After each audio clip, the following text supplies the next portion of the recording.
Hey everyone, it's Lexie. So in today's video I'll be doing my spoiler-free review of Stillhouse Lake by Rachel Cain. So this book was the Tales and Teacups book club picks for the months of March and April. So if you're still interested in reading, please let me know because we do a little discussion at the end of the 2 months. So basically the premise of this story, it follows a woman named Gina, and the book starts out, this is not a spoiler, you kind of find out within the first couple pages of this book, but she finds out one day that her husband was this notorious serial killer. And so her husband gets sent to prison and she was acquitted, I think that's the term. So she was clear of all charges. But basically, so there was like this online troll community that has been threatening her kids. So she kind of takes her kids and runs and kind of changes her identity and all of that, her kids, so that they can kind of live safely. So they end up in Stillhouse Lake, which is this kind of small southern town in Tennessee. And so when they're there, they're finally actually really settling down into this home. This is like the first like home feeling that they felt in a really long time. But once they kind of settle down, this body appears in this lake, following a similar MO that her husband kind of took from there. So you can see like this one has it's really dark and twisted, and it's like really like, it's like a Criminal Minds episode, it kind of reminded me of, in terms of like the extent of the murder. So there is there's quite a lot of triggers in this, so if you are, it's very graphic in that sense. So just be aware of that going into it. If you were kind of squeamish with Criminal Minds, this one is definitely a lot darker, so just be aware.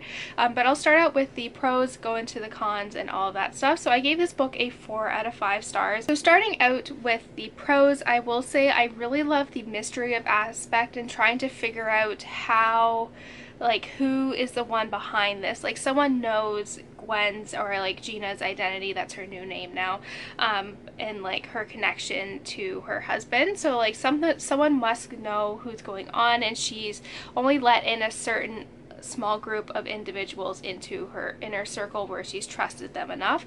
And so this is like trying to figure out the details and piece it together. And I did guess that early on who kind of was the one behind this, but I still really liked that, and it was just like, wait, like this happened and like all this other stuff's going on. So I really enjoyed that. And then I felt the anxiety that Gwen had in here, and like that was like one of the things I didn't like within the first 50 pages. And I did talk about this in my reading vlog, that she was so anxious, and I felt that anxiety, and there were some times where it was just like overboard, and like she even acknowledges it in the book too, but like she almost shot her kids twice, and it was just like that part I just didn't really like. But I could feel her anxiety and her fear, and just the manipulation that her husband had on her was really interesting as well. And it also, what I really liked, especially because if this happened in real life, you would think like, oh, how could she not know what her husband was doing? And I think that raises a good question, and just how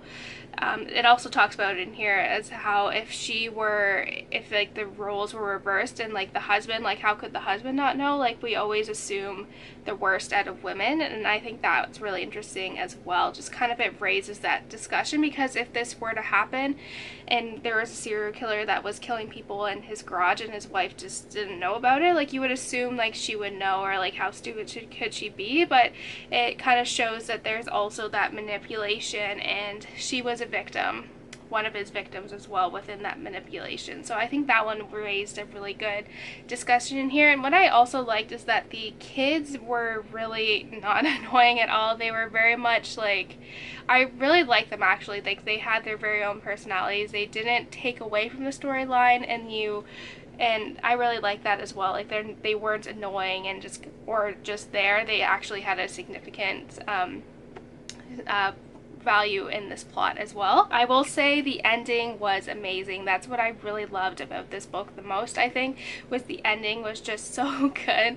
I just was like the last like 50 pages or so I just flew through, because I was like, oh my goodness, I couldn't put this down. It was so intense, and there were so many twists and turns, and then like you think it's over and then it just keeps going. So, and that ending was crazy.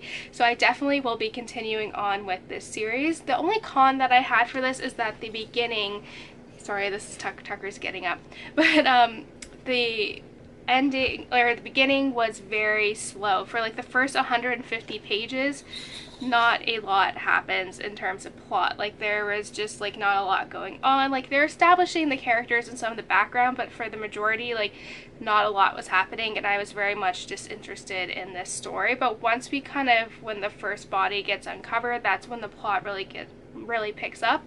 So I highly recommend, if you were struggling with this, just wait until you get to that point, and then that's when the plot really picks up and it gets really fast paced, and it's just like go go go from that point. So I really enjoyed that. So I'm definitely will be continuing on with this series. I kind of want to marathon through it so as well, so I'll just kind of hold out getting the books and just read them all. But yeah, thank you guys so much for watching. Let me know in the comments below what you felt about this book and all of that fun stuff. So yeah, thank you guys so much for watching. Don't forget to give this video a thumbs up, and I will see you guys next time. Bye guys.